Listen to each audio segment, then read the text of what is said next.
Hello mga manoy, welcome back na naman din sa to yung sa dito no na YouTube channel. Ngunyan Domingo na naman. Sige ta naman ang puro patare kang manibila ta maduman naman ngani kita sa simbahan. Ta mas sur simba man kita ta aldaw ba ganing Domingo. Maka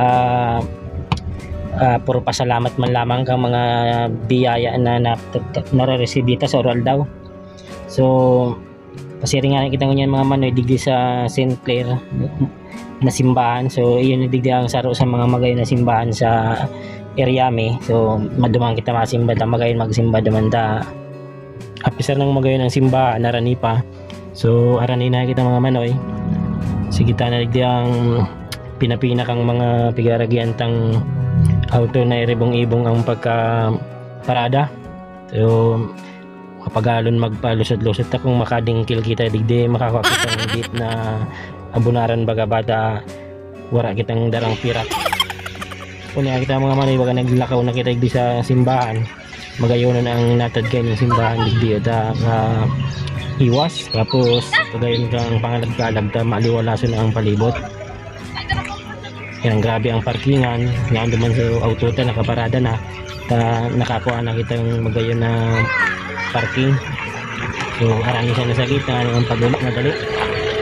Ano na din kita sa parada man tapos yun si Agdan sakat tapos pababa dyan sa simbahan.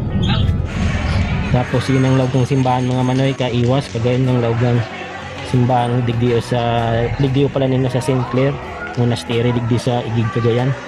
Magayonon na simbahan na maliwalason ng palibot tapos may naiwas na parking tapos malinaw ang mga tanugang speaker ninda kaya namamati maray ang mga sermon sa misa. So mapasimba ka kimagayon.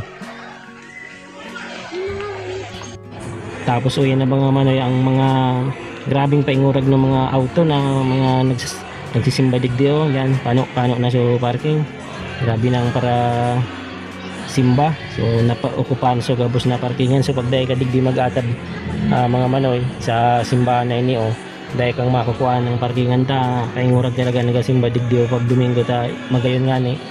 Kaya dapat pag masimba ka digdi mga atab pa alas 7 pa lang yaong ka na tanang maka pili ka kimagayon na parking na kung modtuang ka dahil ka nang maparadaan ta paingurag talagang nagasimba digdi basta ang arog kaning aldaw na Domingo.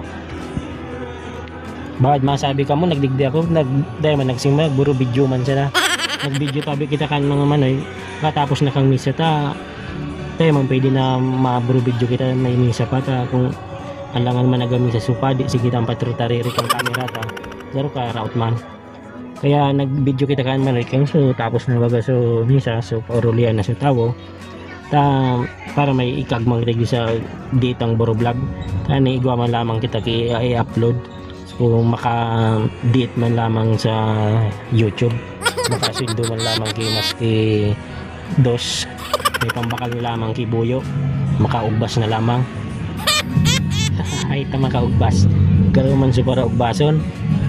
So magayon talaga digdi ang mga palibot kang simbahan na ini talagang magayon pag simbahan mga manoy pag magawi ka mo digdi sa Cagayan dahil nindo ini pagwaraon sa listahan nindo na madigdian na saro sa pinakamagayon na simbahan digdi sa Igig Cagayan yung St. Clair Monastery digdi sa Igig saro sa mga magayon na pasyaran nindo pag nagawi ka mo digdi sa lugar kang Igig Cagayan. So iyon na nga ni mga manoy tama ng diwal-diwal. So dakulaon na naman na pasalamat sa Indo ta nakonsumo ko na naman so date na oras kang buhay nindo. So ayun na tabi mapaaram na ako. Salamat tulong tabi sa Indo gabos magsirimba naman tabi kamo mga manoy ta Domingo bagang yan. Ingat tabi kamong gabos. Thank you. Keep safe. God bless. Peace out.